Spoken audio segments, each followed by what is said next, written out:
A plummeting pound, soaring costs of long-term borrowing, a material risk to UK financial stability. And today, intervention, a dramatic intervention. The Bank of England announced today it will buy unlimited quantities of government bonds at a, quote, urgent pace. Action carried out on, quote, whatever scale is necessary to ease investor concerns. But this major intervention wasn't designed in haste to just restore markets, but to stop mass insolvencies that could have begun today. Pension funds have invested heavily in these particular types of government bonds because they're usually seen as a safe investment. And to buy them, pension funds have often borrowed money from big banks. But as of last Friday, the markets seem to have lost their faith in these safe investments and the value of them has plummeted. So the banks have turned around to the pension funds and said, in these uncertain times, we're going to need you to give us some cash, some collateral. And this is often called a margin call. But to raise that cash, the pension funds have ended up selling yet more of these bonds, causing the value of them to spiral even further downwards. The movement in the market has been so significant over the last couple of days that the market has effectively stopped working. So much so that, as of this morning, there were fears, we understand, that large UK financial institutions would go insolvent, effectively go bust. What this is about making sure that the United Kingdom is a successful economy. That was the Prime Minister on Friday, backing the tax cuts her Chancellor had just announced, which prompted fear in the markets. Today, from the Prime Minister and her Chancellor, silence. From the Business Secretary. Why has the Bank of England been forced to intervene, Mr Rees-Mogg? Silence. Silence from the Levelling Up Secretary and silence from the Chief Secretary to the Treasury. Do you think that the Chancellor is fit to continue the role? But we did get this defence from the Financial Secretary to the Treasury, Andrew Griffith. For a lot of people, they're looking at what's happening in financial markets and they see a storm, and they see a storm that started with that fiscal statement last Friday. Do you not take responsibility for that? No, we both know that we're seeing the same impacts of Putin's war in Ukraine cascading through things like the cost of energy, some of the supply side implications of that, and that's impacting every major economy. And just the same, every major economy, you're seeing interest rates going up as well. So as we go... Not to the same degree as in the UK. Every major economy is dealing with exactly these same issues. That's an argument that doesn't stack up, says the Labour leader. This is self-inflicted. This was made in Downing Street last Friday. And for what? For uncosted tax breaks for those earning hundreds of thousands of pounds. And so what the government needs to do now is recall Parliament and abandon this budget before any more damage is done. We don't know what the market's going to do. That's what we're saying, basically, on that. Uneasy investors had been demanding huge interest rates in order to lend to the government through bonds, which sparked fears of major interest rate rises for us all. At this mortgage broker in Cambridgeshire, they're hoping action by the Bank of England today might ease that pressure. Ultimately, if that reduces some of the volatility that we see in the markets, and hopefully this talk of interest rate rises, however much we can negate that and try and bring the rate rises down as much as we can, they're going to go up, there's no doubt about it. But any stability that can bring to reduce or delay those rate rises can only have a positive effect. Do you think today's action is enough to get us out of the woods long term? It is unlikely to be sufficient. The Bank of England managed to buy some time for the Treasury. Ultimately, we would need more clarification from the Treasury in order to calm the market. The Bank of England can assist to some degree, but it's not actually going to be able to resolve this. The Bank of England's intervention today came after stinging criticism for the government by the International Monetary Fund for their economic plans. As billions are spent to ease markets, the government say they have a plan and are sticking with it. So where does the latest turmoil leave the UK economy and the government? In a moment, we'll hear from our political editor, Gary Gibbon, in Downing Street. But first, our economics reporter, Neil MacDonald, is here to pick over some of the details. Neil, how bad is this? It's very bad. A core part of Britain's financial system effectively stopped working in the space of a few hours. and the Bank of England felt it had to intervene to stop the shockwaves spreading out to the rest of the economy. Now, the question tonight is, of course, is this intervention working? And we can look for evidence of this by looking at the interest rate that the government is having to pay on some of its borrowing. So if we look here at the interest rate on the government borrowing over 30 years, you can see last week it was 3.5%. It shot all the way up to 5% this morning after the budget. And then when the bank intervened today, you can see it drop back down to 4%. And that is being viewed as evidence that the bank is being successful in stabilising this market. So why doesn't the bank do more to bring interest rates down? Well, the thing is that what it's doing doesn't necessarily mean that it wants to bring interest rates down, even though that would be welcome, no doubt, for many people with a mortgage. Some economists today interpreted this as evidence that the bank felt that financial markets were getting a bit out of control, that interest rate expectations were too high, and they wanted to lower them. The bank has been very clear today, no, that's not why we're doing it. We're doing it just to stabilise the markets. And that is very significant because it means that there could still be a big increase in interest rates when the bank next votes on this in about 5 weeks' time. So what does the government now need to do to get out of this hole? Well, this crisis has all been about a problem with government borrowing. So the government wants to borrow more so it can fund tax cuts, which it thinks is going to boost economic growth. And clearly a lot of city investors just think those plans don't add up and they need to be changed. Now, the government could reduce the amount it's planning to borrow by scaling back those tax cuts. But of course, that would undermine the entire economic strategy that it's set out. The alternative, of course, is to start looking at spending cuts, but that produces a whole different set of challenges. Well, the day's events have heaped yet more pressure on the government. Let's go to our political editor, Gary Gibbon, who's outside number 11 Downing Street. Gary. Well, as Neil was saying there, one of the options for a government in crisis is to start looking at spending cuts. Liz Truss said in her campaign for the leadership that wouldn't be something she'd be doing in office, and Boris Johnson in the 2019 manifesto was running pretty much on an anti-austerity ticket. But letters are being prepared now to go out to all cabinet ministers telling them to find efficiencies inside their budgets. And given that those budgets are already wounded by inflation, depleted by inflation, any efficiency round is going to feel pretty like austerity, you might think. What are the other options that Liz Truss has in this extraordinary moment of crisis? Some Tory MPs, perhaps unhelpfully, are suggesting she sacks the Chancellor. Well, that's not necessarily the best thing from her point of view. The two of them are ideological soulmates. If anything, Liz Truss might be even more hardline than the Chancellor in sticking to the plan. And of course, if you lose your Chancellor, Liz Truss will know enough political history to know that's your last political shield gone. They'll come for you afterwards. As Neil was saying there, all the other options that are in front of the government to do with, do they trim the package, reverse bits of it? But what a lot of MPs are saying they think will happen is that they'll just have to speed up a bit. The 8 weeks that Kwasi Kwarteng says he wants the markets to wait until he produces his plan explaining how he gets debt down and produces the Office for Budget Responsibility independent audit of the government's handiwork.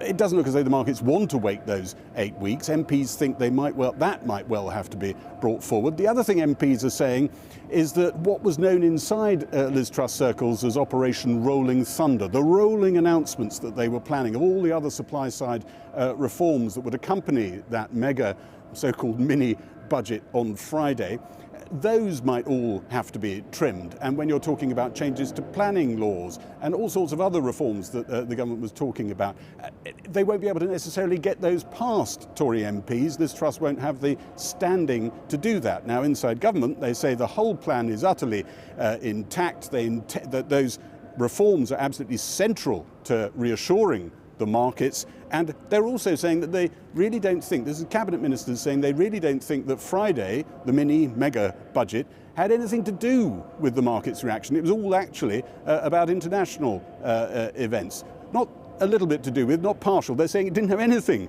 to do with it. And lots of supporters of Liz Truss are saying they think that this is actually surrogate Remainers in the city who are trying to undermine her project. Well, Gary, we've got some exclusive polling tonight for this programme, haven't we? That gives you an idea of how people are reacting to Friday's mini-budget. Tell us about that.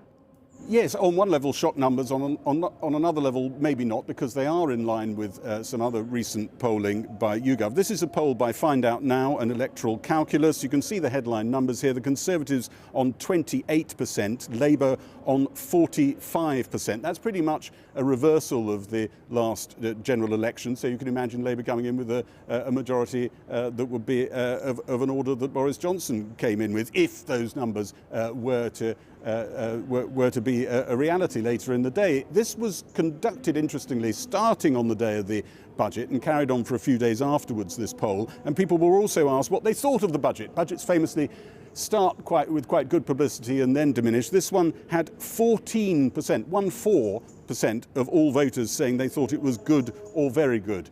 Awful lot of don't knows in this poll as well. Awful lot of political disengagement, it feels like, at the moment out there. But this will feed into the atmosphere as Liz Truss, who's been pretty invisible since the mega mini budget, has to go to Conservative Party conference and lay out her explanation of why this is all not anything to panic about, but all going in a good direction.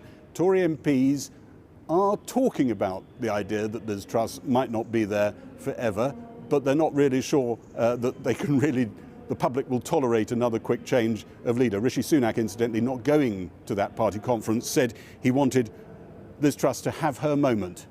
How thoughtful. Gary, quite. Well, we have asked the government for an interview, but no one was made available to us. So let's talk now to the chair of the Treasury Select Committee, the Conservative MP and former Minister Mel Stride. Mel Stride, you heard those numbers in the poll about what people think of the Conservatives right now.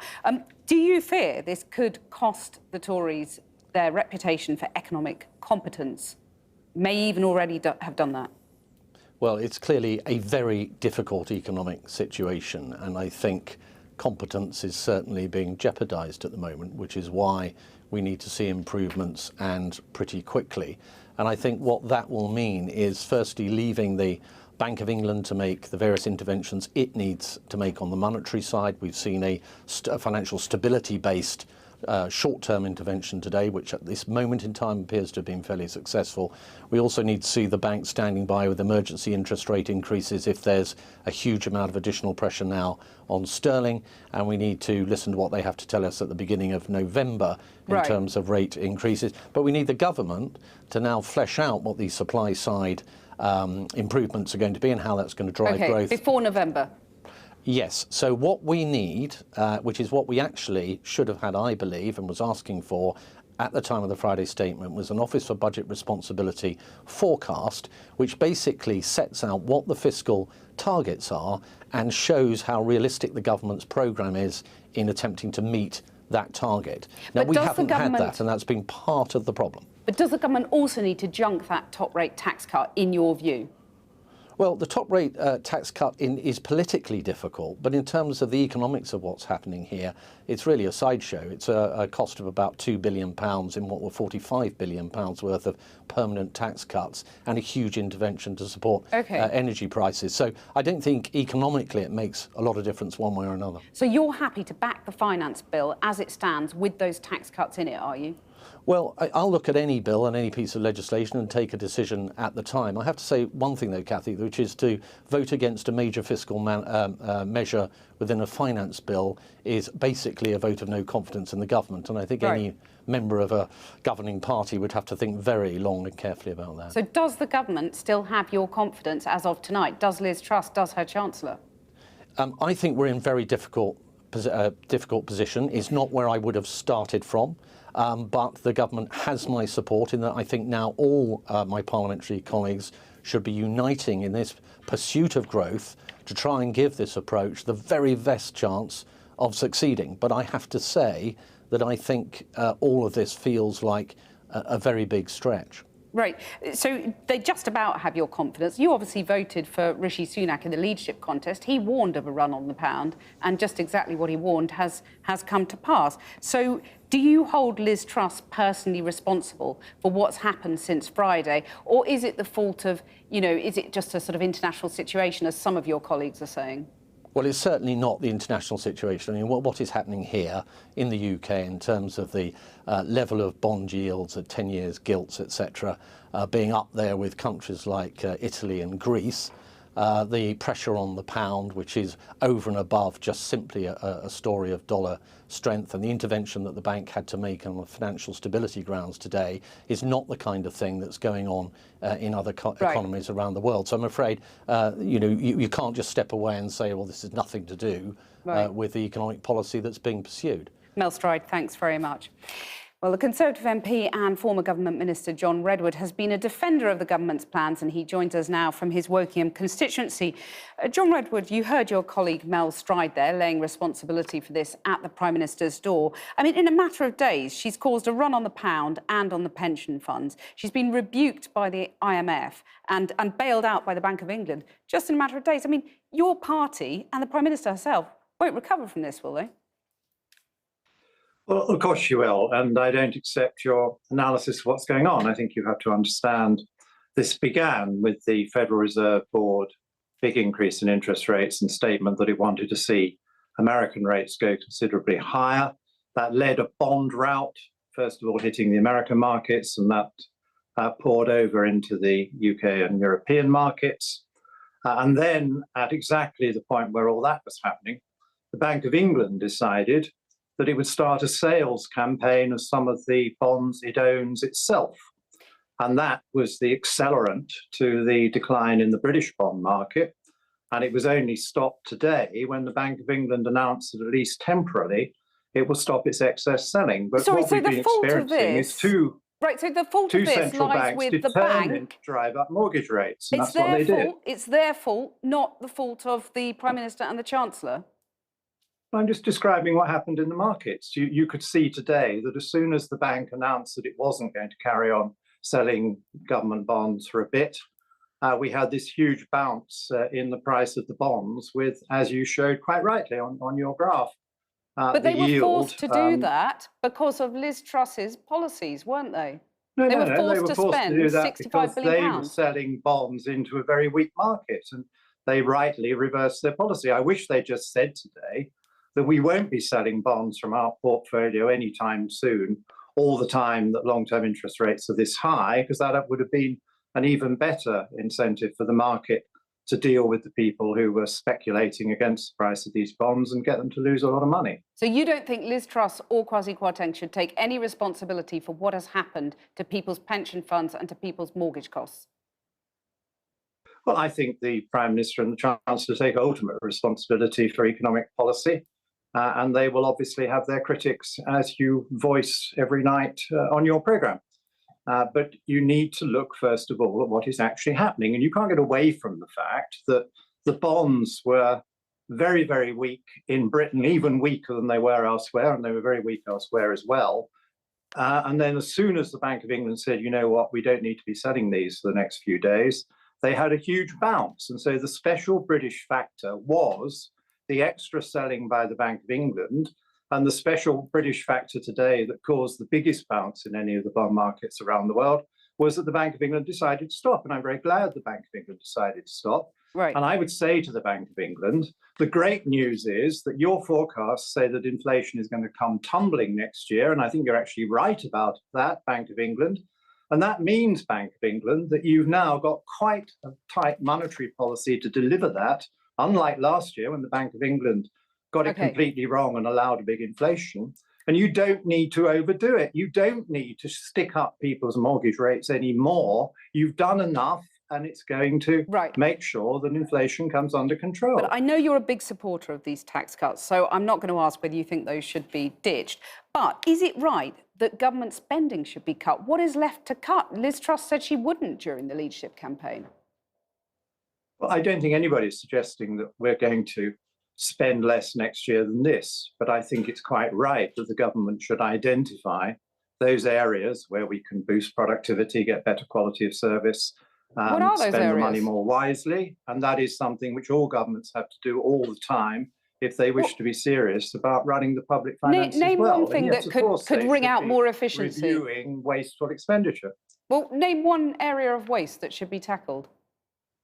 Well, I mean, I think we're now closing down the test and trace scheme, for example, which was a multi-billion-pound scheme, which I think got a little bit out of control. I think one of the big areas which they announced on Friday, which should be welcomed by everybody, is that it is quite likely that as we've got well over 1 million job vacancies and we've got hundreds of thousands of people on benefits who might like to work or might need to be able to work if they had the right mentoring and support, I think extra programs to do that would be extremely welcome by all sensible people. And that would mean that the people who got a job would be better off. Okay. And that the benefit bill would come down. Now, that's exactly the kind of cut I'd have thought everybody would welcome.